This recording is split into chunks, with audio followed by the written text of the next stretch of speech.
하나님이 특별히 도와주시지 않으면 우리들이 전란에 휩쓸려서 많은 고통을 당할 수 있는 그 위기의 순간에 우리가 살고 있어요. 그것을 막는 천사들이 있습니다. 그래서 하나님께서 이 나라를 긍휼히 여겨주셔서 꺼져가는 등불과 같은 이 나라를 주님께서 전쟁의 소용돌이 가운데서도 지켜주신 이야기를 함께 잠깐 나누도록 하겠습니다. 대한민국이라는 나라가 거의 태평양 한가운데 작은 섬나라가 될 뻔한 적이 있었다는 것을 여러분 알고 계시나요? 대한민국 이주 계획이 세워졌습니다. 저 서사모아라는 미국령으로 대한민국을 이전시키려는 계획이 실제로 세워졌고 10만 명을 데리고 절로 탈출하려는 계획이 세워졌었습니다. 아주 자그마한 섬나라로 대한민국이 저리로 가게 될 뻔한 때가 있었습니다. 그 사건의 계기가 되었던 사건이 6.25 전쟁이었습니다. 6.25 전쟁이 1950년에 일어났죠.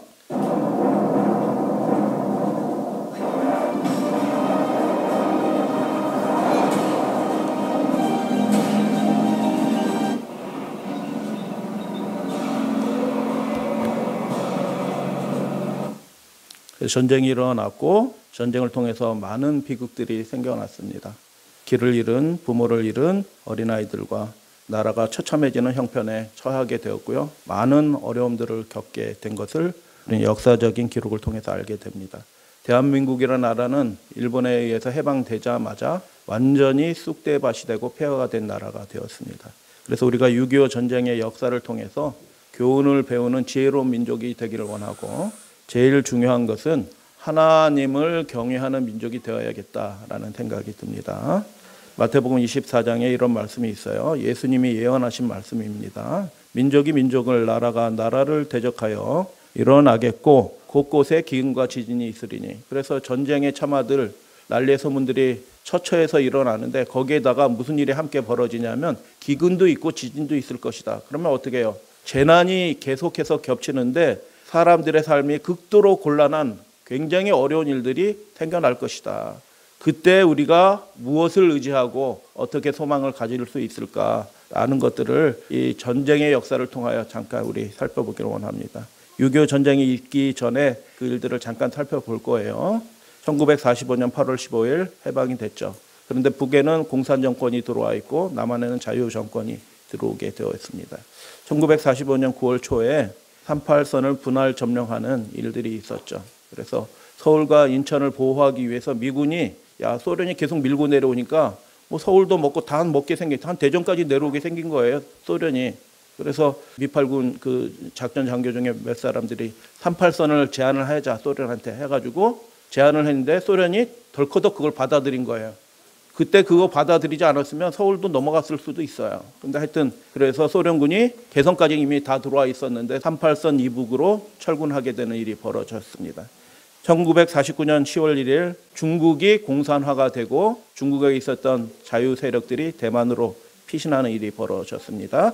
1949년 6월에 유엔 산하 미군들이 철수하면서 한국군이 세워집니다. 무기 얼마들을 남겨주면서 한국군이 세워지고 1950년 6월 25일 6.25 전쟁이 김일성이 계획을 세우고 스탈린과 모택동이 지원하면서 6.25 전쟁이 벌어졌습니다. 근데 그 전부터 벌써 조짐이 이상했던 것입니다. 조짐이 있어요, 조짐. 49년 1월부터 일부 이제 미군이 떠나면서 그 전에는 38선 그 경계로 해서 총싸움 몇 번씩 이렇게 하고 있었는데 미군이 철군하면서부터 무슨 일이 벌어지기 시작하냐 하면은 부대 간의 전투가 일어나기 시작합니다. 한번 건드려 보는 겁니다. 이제 미군이 나가기 시작하니까 건드려 보고 이거 우리 무기만 있으면 저거 쉽게 먹겠다 하는 생각을 하게 된 것이죠. 그래서 그 전후로 6.25 전후로 남한 내부의 문제도 굉장히 심각했다라는 것을 보게 됩니다. 공산주의자 좌익주의자들이 뭐 기승을 하면서 남로당 세우고 뭐 등등등 그런 일이 있고 북한과 협력해서 통일 조선 한국을 만들어야 된다라고 주장하는 유명한 분들도 있었죠. 진보 정당, 민주계 정당이 있는데 뭐 이렇게 난립하면서 하나로 마음이 뭉쳐서 나라를 잘 세워도 부족할 그런 시점에 북한은 계속 찝적대고 있는 그런 상황에서 남한 내부에서는 이념 갈등으로 완전히 사회가 혼란 가운데 떨어졌습니다. 그리고 전쟁이 1950년에 시작이 됐는데 유명한 이 역사학자이자 한국 전문가입니다. 이 교수님은 이렇게 얘기해요. 한국 전쟁은 1950년 6월 25일 날 시작한 게 아니라 이미 1949년 그 1월 달부터 전쟁이 시작이 된 거다. 한국 사람만 모르는 겁니다. 이 연약하고 어리석은 아무것도 모르는 이 백성들, 자기 앞가림도 할 수 없는 이 백성들만 모르고 있었던 것뿐이에요. 이미 전운이 감돌고 있었는데 그걸 몰랐던 거예요. 그래서 북한군, 국군 싸우면 누가 이길까요? 이렇게 물어보면 그 당시에 사람들을 국군이요! 이렇게 얘기하는 거예요. 왜냐하면 총질하에서 북한군이 못 내려오게 지금 지키고 있거든요. 38선에서. 그러니까 당연히 국군이 이길 거라고 생각하고 있었어요. 국민 대다수가 그렇게 생각하고 있는 것입니다. 국군이 이겨요! 라고 얘기하는데 실제로 군사력을 비교해 보니까 그 인민군이 많아요? 국군이 많아요? 훨씬 북한군이 전력이 우세한 것입니다. 탱크 지원받았고 242대 소련제 탱크를 준비하는데 국군은 뭐 탱크도 없어요. 그 유엔군이 남겨준 쓰다 남은 그 고철덩어리 같은 무기만 가지고 있는 거예요. 대포는 500문이 넘게 있는데 대한민국은 뭐 박격포탄 이 조그만 거 60mm 박격포탄 뭐 이런 거 이것밖에 없는 그런 형편에 있는 것이죠. 비행기는 인민군은 최신의 미국기가 있는데 그런데 남한에는 그 비행기 조종사도 없는 거예요. 비행기 조종사도. 그런 형편에 있는데 6.25 때 그 탱크를 밀고 내려오게 된 것이죠. 새벽에 전격 남침하게 되고요. 대한민국 사람들은 북한군이 쳐들어왔대, 38선으로 넘어왔대 이렇게 했는데 대부분의 사람들이 무슨 생각했냐면 국군이 이겨 이렇게 생각하고 있는 것입니다. 저쪽 효창운동장에서 야구장 구경하고 있어요. 전쟁 포탄 소리 나는데 야구장에서 구경하고 있는 거예요. 그래서 그 당시 전쟁이 일어난 후 이틀 후에 신문이에요. 이 신문에서 뭐라고 얘기하냐면 아군이 용감하게 싸우고 있다. 그래서 괴뢰군이 패주하고 있다. 무슨 뜻이에요? 염려하지 마라 라고 신문에 그렇게 나오는 거예요. 전쟁이 이틀 후에 됐는데 국군이 이기고 있어요 라고 얘기한 것인데 그 다음날 벌어진 일이 뭐예요? 그 다음날에 서울이 함락이 되는 것입니다. 충격받은 거죠. 대한민국 사람들이 정신을 잃은 것입니다. 피난을 가게 되는 거죠. 그래서 그 피난하는 행렬 가운데서도 누가 우리를 위해서 싸워줬냐면 미군이 싸워주는 거예요. 일부 남아있던 미팔군이 전쟁에 참여해서 싸우는 거예요. 유명한 전투 하나가 있는데 오산에서 미군과 인민군이 대치한 것입니다. 미군 500명, 인민군 5,000명. 누가 이길까요? 인민군이 이겼죠. 그래서 깜짝 놀라게 된 것입니다. 미군이 깜짝 놀라는데 왜 놀라요? 야, 인민군이 이렇게 세냐? 북한군이? 깜짝 놀란 거예요. 깜짝 놀라서 대전으로 피신하고 경주로 피신했다가 수도로 옮긴 겁니다. 대구로 피신했다가 그 다음에 부산으로 옮기게 되는 거죠. 미국은 충격에 빠졌고요. 한국은 정신줄을 놨습니다. 이 나라의 희망이 없어진 겁니다. 그런 상황에 있었고 피난을 가기 위해서 마을 사람 전체가 모여서 피난을 가고 대한민국 형편이 저래요. 민둥산이죠. 다 갈아먹고 하는 그런 대동강 철교를 넘어서 남쪽으로 뭐 등등 이별하는 그런 일들이 벌어졌습니다. 슬픈 역사들이 계속 벌어졌는데 전쟁 한 달 만에 낙동강 남부 외에는 모두 점령하게 된 것입니다. 수도를 이전한 거예요. 임시 수도. 서울에서 어떻게 해요? 대전으로. 대전에서 어디로? 대구로. 대구도 밀리게 돼서 이제 부산으로 옮기게 됐고 이제 그 부산 인근 지역까지 쳐들어오면 이제 부산에도 있을 수 없어서 어디로 가려고 했냐면 저 태평양 한가운데로 대한민국을 옮기려고 했던 것입니다. 실로 대한민국의 종말이 다가오고 있었고요. 아무런 희망이 없었던 때였습니다. 꺼져가는 등불과 같은 이 나라와 민족의 형편에 하나님께서 울부짖는 이 나라 백성들의 기도를 들으시고 부산에 있는 교인들이 기도한 거 아시나요? 부산에 모인 그 교인들이 철야기도 하고 금식기도 하면서 기도했습니다. 이 나라를 지켜주시라고 하나님께 기도한 거예요. 여러분 월튼 워커 장군이라는 분이 있어요. 6.25 전쟁의 4대 영웅이라고 하시는 분인데 저기에 가면 워커힐이라고 있잖아요. 워커힐 호텔. 그 워커예요. 그래서 이 워커 장군이 그 부산 미팔군 사령관으로 있으면서 부산을 사수해라. 도망가는 자는 내가 죽이겠다. 나도 여기서 죽겠다. 부산을 사수해라 라고 그렇게 하면서 부산을 지켜내려고 했던 것입니다. 그런데 이승만 대통령한테 무슨 얘기를 개인적으로 했냐면 이 얘기를 한 거예요. 부산 근처에 영천이라는 곳이 있어요. 영천. 바로 코앞이에요. 영천이라는 곳이 있는데 만약 이미 영천까지 내려왔거든요. 북한군이. 그래서 영천을 우리가 다시 탈환하지 못하면 영천이 대구, 경주 이렇게 이어져서 바로 부산으로 들어와요. 막을 수가 없어요. 그래서 영천을 탈환하지 못할 경우 우리 미팔군은 일본으로 철수할 것이고 대한민국 사람들 10만 명만 추려라. 그리고 태평양으로 옮기겠다. 그렇게 얘기한 것입니다. 그래서 대한민국이 며칠 버티지 못했다라고 하면 대한민국이 지금 여기 있는 것이 아니라 어디 있어요? 태평양에서 반바지 입고 이렇게 아주 편안하게 살아가는 태평양 한가운데 아주 자그마한 섬나라가 대한민국이 될 뻔했습니다. 이런 일이 벌어진 거죠. 야, 참 답답한 노릇이죠. 태평양 한가운데 대한민국이 있다니.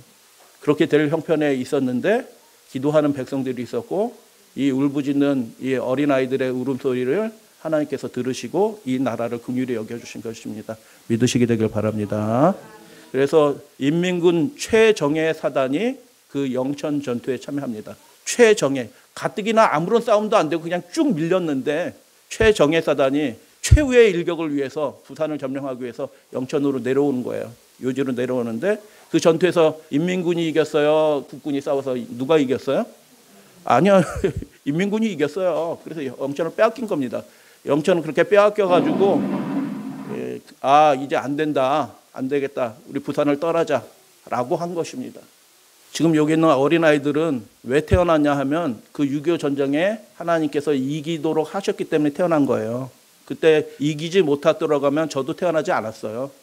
그래서 하나님이 기도를 들어주신 하나님이 어린아이의 그 울음소리를 들어주신 하나님이 이 아무 대책이 없는 아무런 소망이 없는 이 나라와 민족을 긍휼히 여겨주셔서 이 아무것도 할 수 없는 이 막바지의 벼랑 끝에 선 이 민족을 하나님께서 다시 살아나게 해주셨어요. 그래서 영천 전투를 이기게 됐습니다. 북한군이. 이제 곧 부산 먹고 이제 끝내는 거 전쟁 끝나게 된 것입니다.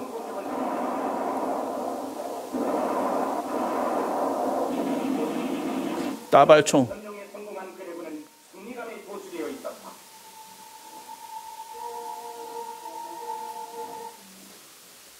영천을 점령한 거예요, 북한군이. 그래서 곧 경주, 대구 해서 부산 이제 끝나게 된 것이죠. 이제 다 끝났는데 피난을 가지 않으면 그 노인네들이 뭐 피난 가겠어요. 그런데 피난을 가지 않았던 한 노인이 그 영천 한 산 기슭 뒤편에 북한군 탱크와 그 보급 차량들이 다 이렇게 준비하고 있는 것을 우연찮게 보게 됐는데 그 노인이 지나가다가 도망가는 국군을 또 우연찮게 만나요.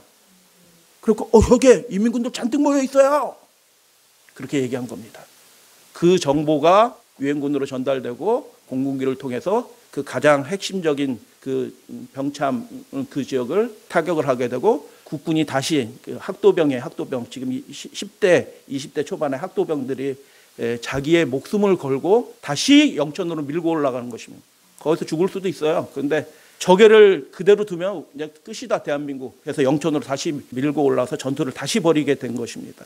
이 사건들을 제가 이렇게 살펴보면서 무슨 생각이 들었냐면 하나님의 백성을 그의 가족들을 하나님께서 긍휼히 여겨주신다.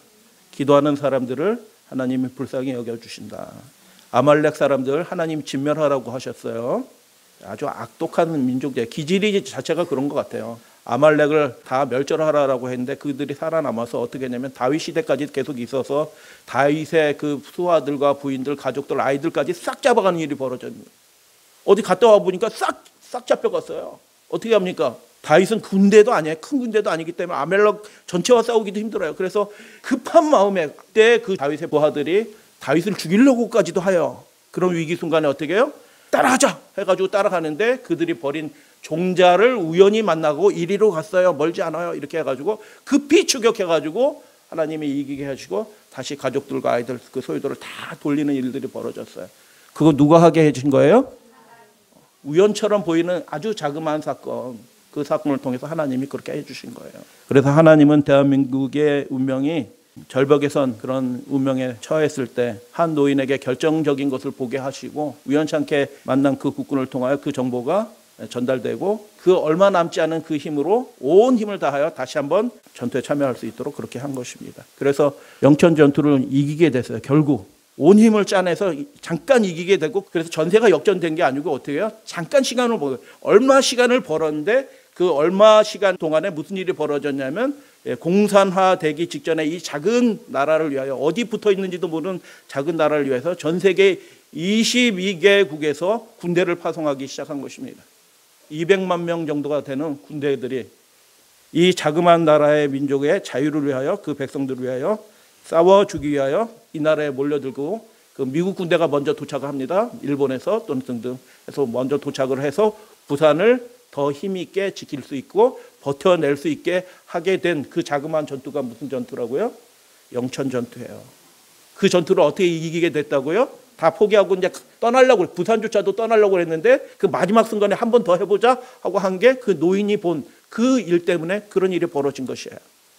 그래서 트루만 대통령도 갑자기 대통령이 됐어요. 그 전임 대통령, 유명한 대통령이 있잖아요. 뉴딜 정책한 그 유명한 대통령이 갑자기 죽었어요. 갑자기 죽었기 때문에 갑자기 대통령이 됐는데, 갑자기 대통령 된 이 사람이 어떻게 해요? 소련이 나를 깜보는가? 이렇게 생각을 한 거예요. 6.25 전쟁이 일어나니까.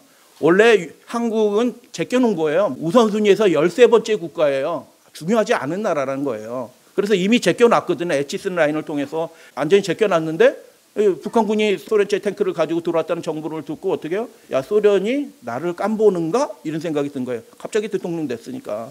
근데 그 6.25 전쟁의 소식을 우리가 알린 것도 아니고 미국 대사가 알린 거예요. 정보를 통해서 알려가지고 해서 그 소식을 처음 말씀드렸죠. 전쟁사에 관한 책을 그때 마침 읽고 있었는데, 트루만 대통령이 작은 전쟁이 큰 전쟁으로 바뀐다. 굉장히 종종 그런 일이 벌어졌다. 그러니까 이게 작은 전쟁이 벌어진 거예요. 한반도 땅에서. 근데 이걸 가만뒀다가는 어떻게 해요? 저 소련이 미국조차 깜보고 다시 유럽 먹고 미국도 넘볼 수도 있다라는 그런 생각을 갖게 만든 거예요. 그래서 신속하게, 맥어더 장관 일본에 있었죠. 신속하게 부산으로 빨리 군대를 파송하라라고 결정을 하고 유엔에 가가지고 호소를 하게 된 것입니다. 북한은 자신들이 남침할 경우 미국이 간섭하지 않을 것이라고 판단했다. 그런데 막상 전쟁이 벌어지자 미국은 예민하게 반응했다. 트루먼 대통령은 유엔 국제경찰로서 북한을 저지해달라고 요청했다. 그래서 유엔에 호소를 하고 그 부산을 교두보로 해가지고 유엔군이 들어오기 시작한 것이에요. 아, 정말 위기의 순간에 하나님께서 이 나라를 지켜주시도록 하나님이 도와주신 것입니다. 믿으시면 아멘. 지금도 미스테리예요. 그 당시 소련이 유엔 안보리의 의원이었거든요. 그래서 유엔군이 아무리 참여하려고 해도 소련이 안 돼 이렇게 하면 참여 못해요. 그렇게 할 수 없는 시스템이었어요. 그런데 왜 어떻게 6.25 전쟁에 중소가 있는데도 유엔군이 한국 전쟁에 참여할 수 있었느냐? 그 신기하다. 왜 소련은 반대하지 않았느냐라는 것이죠. 자세히 말씀드리지는 않고 소련이 참여하지 않았어요. 그 안보리회 다 모여라 했는데 소련은 뒤가 구리는데 또 다른 이유로 참석을 하지 않았어요. 다른 이유가 뭐냐 하면 아까 말씀드렸듯이 49년에 무슨 일이 벌어졌어요? 중국이 공산화됐어요. 자체 혁명을 통해서. 여러분, 모택동은 그냥 군인이 아니고요, 철학가예요. 사상가예요. 지금도 마오쩌둥의 그 저서를 연구하는 미국 사람들이 굉장히 많아요. 굉장한 사상가거든요. 그래서 마오쩌둥이 그 혁명에 성공하고 아주 소수였지만은 그 중국군 그들을 다 몰아내고 그 전체 대륙을 공산화를 성공을 했어요. 그래서 무슨 얘기를 하냐면 소련이나 중국이나 다 혁명한 나라니 혁명하고 뭐 이렇게 얘기한 거예요. 그러니까 어떻게 해요? 스탈린이 이야 저놈 봐라, 응? 가만두면 안 되겠네 해가지고 6.25 전쟁을 네가 덤태기 써라 하고 도와주긴 시작은 해놓고 덤태기를 씌우도록 그렇게 하고 자기는 안보리에서 싹 빠진 거예요. 중국은 그 당시에 안보리에 들어가지 않고 대만이 들어가 있었어요. 그런데 휩쓸리도록, 그 전쟁에 휩쓸리려고 힘 빠지도록, 너 힘 좀 빠져봐라 이놈아. 안 들어갔는데 결과적으로 어떻게 돼요? 그것으로 인해서 전 세계 22개국에서 200만 명이나 되는 자원하는 그 군대들이 이 자그마한 나라에 도착해서 이 나라 사람들을 위해서 싸워주게 된 것입니다. 창세기 21장 17절 하나님이 거기에 있는 아이의 소리를 들으셨나니. 하갈에 관한 얘기인데요. 이 나라 민족에 관한 이야기도 마찬가지인 것입니다. 종의 아이의 소리도 들으시는 하나님이십니다. 할렐루야 아멘. 대한민국이 풍전등화의 그 위기의 순간을 간단하게 해결할 수 있도록 하나님께서 길을 열어주신 것입니다. 모택동이 교만하게 하시고 너무 똑똑하니까 교만한 겁니다. 스탈린은 어떻게 해요? 야 저놈 가만두면 안 되겠다 오판하게 한 거죠. 그래가지고 거기에 안보리에 참여하지 않은 거예요. 그렇게 해서 결과적으로 어떻게 해요? 하나님이 대한민국이 죽지 않도록 그렇게 돌봐주신 거예요. 그래서 미군의 신속한 참전이 있었고 부산을 교두보로 지키게 되었고 다시 큰 행운이 있었는데 유엔군들이 참여하게 된 것입니다. 그 과정에 대한민국이 한 게 뭐가 있어요? 대한민국 사람이 한 게 뭐가 있어요? 아무것도. 정치인들 뭐 속절없습니다. 인민군 편 드는 사람들 많이 생겨났어요. 그 좌익분자들 자기 세상 만난 것처럼. 김일성 환영해주는 그런 사람들이 많이 있었잖아요. 그런 나라였는데 지키게 하셨고 다시 큰 행운이 오게 됐는데 대한민국에 한 건 아무것도 없는데 그래서 하나님이 지켜주신 거예요. 그 이후에 있었던 신의 한 수가 있었는데 성공 확률 5,000분의 1 확률의 작전을 시도하게 되죠. 이 전쟁을 단순히 역전시키기 위해서는 어떻게 해야 되냐. 맨 코너에 몰려가지고 부산에 몰려가지고 하는데 이거 너무 지리멸면하고 힘들다. 그래서 단순히 역전시키기 위해서 무엇을 하느냐. 맥거더 장군이 고민을 하더니 어디로 하냐. 저쪽 목포로 들어가느냐. 어디로 들어가냐. 대천으로 들어가냐. 어디로 들어가냐. 아니다. 인천으로 들어가자. 아니 거기 못 들어갑니다. 조수관만 크고 뭐 뻘있고 등등 들어갈 곳이 아닙니다. 우리는 그리로 들어간다. 근데 뭐 우연찮게 뭐 이런 저런 일들을 해가지고 그 일이 5,000분의 1의 확률이 성공합니다. 그래서 유엔군이 인천 상륙에 성공하고 또 많은 사람이 죽습니다. 예, 압도적인 전력을 가지고 있었지만 많은 사람이 죽고요. 그래서 호흡이 터졌죠. 그래서 대한민국이 살아나게 하나님께서 우연처럼 보이는 그런 여러 가지 일들이 연속되게 하나님이 그렇게 해주셨어요.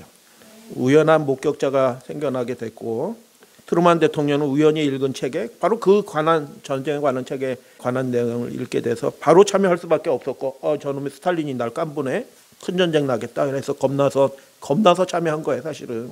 그리고 모택동은 교만했고 바로 전에 큰일을 대사를 쳤으니 교만한 겁니다. 모택동도 교만하고 스탈린은 야 네가 책임져라 해가지고 중국한테 떠밀고 그래서 인천 상륙작전 5,000분의 1 확률이 성공하면서 대한민국이 다시 나라를 지킬 수 있도록 하나님이 그렇게 해주신 것입니다. 할렐루야 아멘. 그래서 여러분 이건 성경절도 아니고 누가 유명한 명언도 아니에요. 그런데 여러분 저는 이게 진실이라고 생각합니다. 정치는 사람이 하지만 나라를 지키는 것은 하나님입니다. 하나님이 지켜주신 줄로 믿습니다. 그러나 대한민국의 자유는 그 우연한 일로만 지켜진 것이 아니었습니다. 많은 사람들이 희생을 한 것이죠. 많은 사람들이 희생을 했습니다. 이름 없는 그 사람들의 피가 흘려져서 영천전투의 사람이 부산 바다밖에 없어 가면 죽는다 안 된다 다시 돌아가라 해가지고 다시 거기서 방어하고 그랬어요. 10대였습니다. 이분들이 10대 나이에 그 영천을 다시 탈환하기 위해서 다시 들어가고 이렇게 한 것입니다. 근데 이분들은 지금 보면 어떻게 동네 아저씨로 보죠. 멸시당하죠. 노인네라고. 대단하게 보이지 않죠. 돈 많은 분도 아니잖아요. 그런데 자기의 목숨을 바쳐서 거룩한 사명을 가지고 나라를 그 자그마한 전투에서 승리하기 위해서 자신의 생명을 바쳤기 때문에 그 일이 벌어진 거예요. 10대 나이에 그렇게 한 것입니다. 그리고 많은 청년들, 군인들이 지금도 많이 몰라요.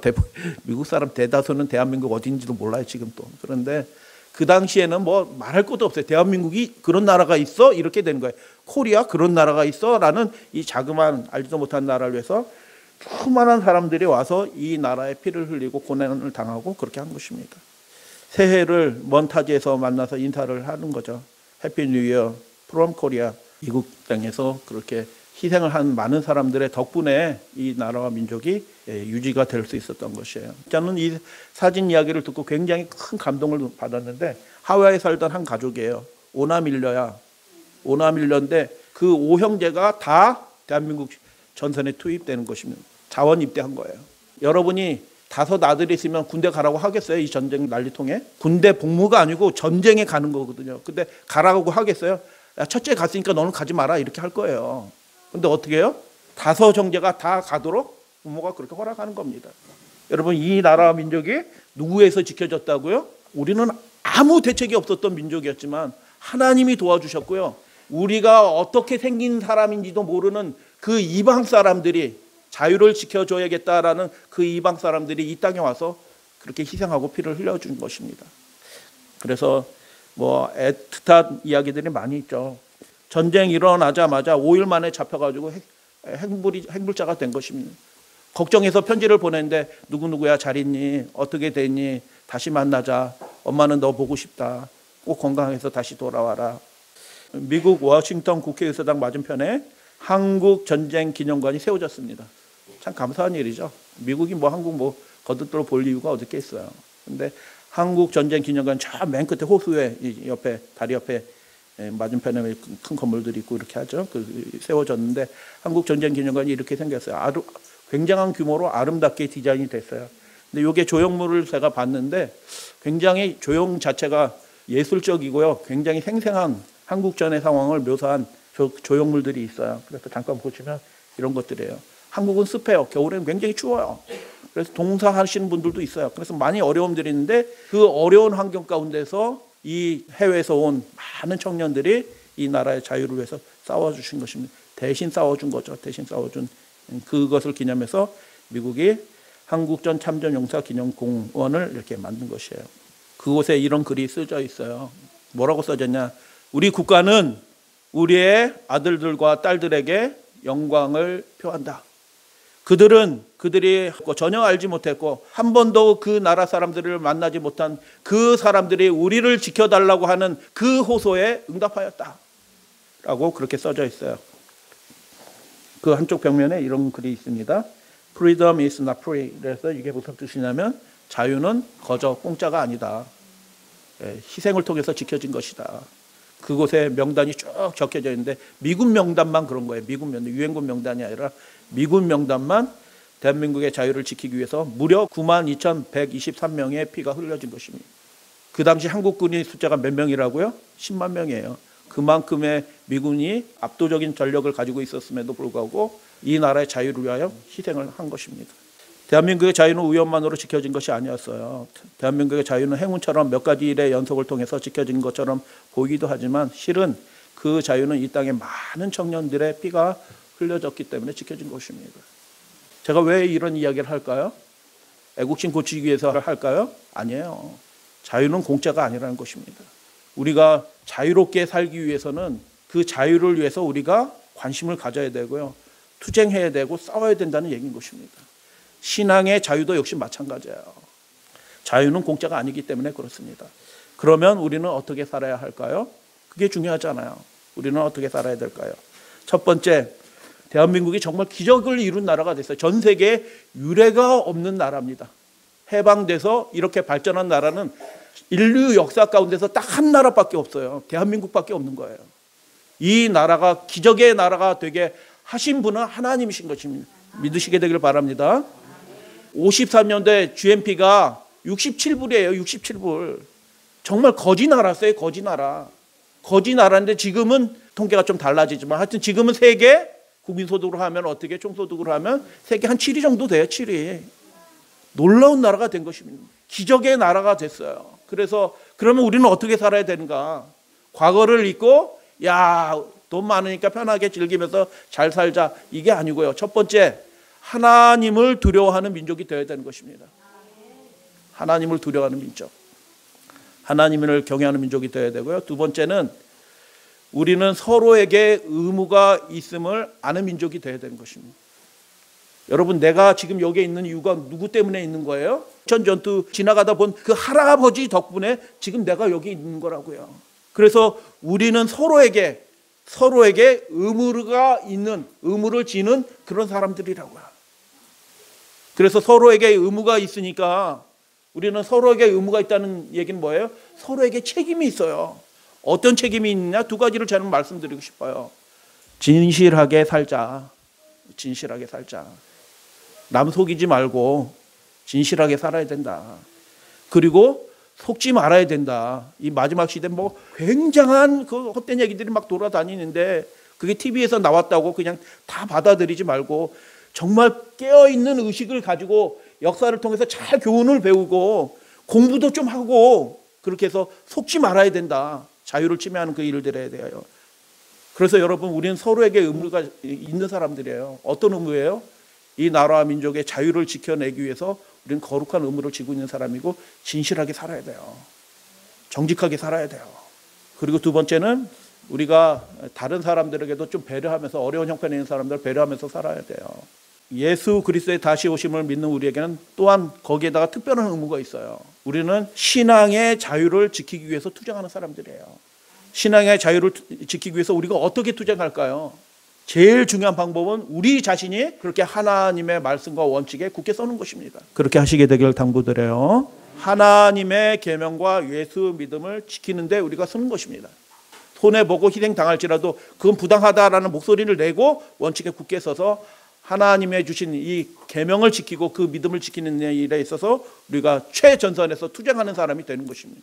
마귀는 악을 충동질하고 전쟁을 일으키는 세력이 지금도 있어요. 그런 시기에 우리가 정말 지혜로운 사람이 되어서 동시에 자유를 위해서 투쟁하는 사람이 되어주셔서 우리가 하나님 앞에 우리가 경건히 살면서 두렵게 살면서 그분을 신실하게 예배 살면서 우리가 자유를 위하여 이 나라를 위하여 기도하는 우리 믿음의 가족들이 되어주시길 당부드려요. 예수님께서 이렇게 예언하셨어요. 민족이 민족을 나라가 나라를 대적하여 일어나겠고 곳곳에 기근과 지진이 있을 것이다. 그 다음에 벌어진 일들이 뭐예요? 이 모든 것은 재난의 시작이라 그때에 사람들이 너희를 환난에 넘겨주겠으며 너희를 죽이겠으며 너희가 내 이름 때문에 모든 민족에게 미움을 받으리라. 그런 일들이 예언이 되어 있어요. 왜 그렇게 될까요? 자유를 위해 투쟁하기 때문에. 다 동의하는데 이 부류의 사람들은 동의하지 않기 때문에 그렇게 미움을 당하는 거예요. 그 일들을 위해서 우리가 그때 가서 투쟁하는 것이 아니라 지금도 관심을 많이 가지고 되지도 않는 법들을 국회의원이 통과시키려고 할 때 그렇게 하면 안 됩니다라고 가서 투표라도 하고 그렇게 해야 됩니다. 종말의 시각으로 오늘 살게 되기를 원합니다. 내가 들으니 물을 차지한 천사가 이르되 7 대접 재앙 가운데서 천사가 얘기하는 거예요. 전에도 계셨고 지금도 계신 거룩하신 이여 이렇게 심판하시니 의로우시도다. 심판하시는 것이 참됐고 의로우시도다라고 얘기해요. 하나님이 다 알고 계십니다. 그 악한 세력들을 전쟁을 부추기는 세력들 사람을 속이고 언론을 장악한 그 세력들이 하는 그 모든 일들을 하나님께서 다 아시고 어떻게 해요? 그 타락한 교회와 함께 그 정치 세력들을 하나님께서 심판하실 거다. 역사 가운데서 최후의 심판 말고요. 역사 가운데서 하나님이 심판하시는 장면이에요. 심판하실 것이다 라고 약속해 주셨으니 저희들이 오늘을 살지라도 우리가 위기의 앞에 서고 우리를 지지하는 사람이 아무도 없고 부산에 한쪽에 몰려 있었던 그 사람들이 기도한 것처럼 우리가 한쪽에 다 몰려 있고 우리 편을 들어준 사람이 아무도 없을지라도 우리가 하나님께 기도하면 그 문제를 가지고 하나님께 기도하면 하나님께서 개입하실 것이다라고 약속하신 거예요. 믿으시게 되길 바랍니다. 그래서 우리가 세상에 진 의무가 있어요. 그 할아버지한테 진 의무가 있다고요. 그 하와이의 오형제한테 우리가 빚을 졌다고요. 의무가 있다는 것은 책임이 있다는 뜻이에요.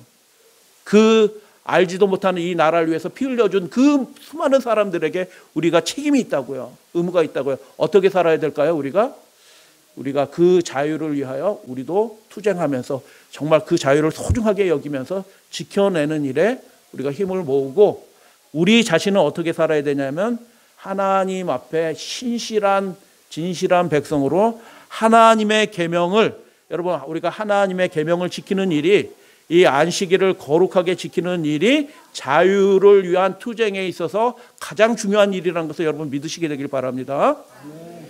그렇게 하는 것이 하나님께서 이 나라에 개입하도록 우리가 기도하는 일이에요. 가장 위대한 기도가 그래서 하나님의 나를 거룩하게 지키는 것입니다. 계시록 14장에 내가 들으니 하늘에서 음성이 나서 이르되 기록하라. 지금 이후로 주 안에서 죽은 자들이 뭐 하고 있다고요? 복이 있다.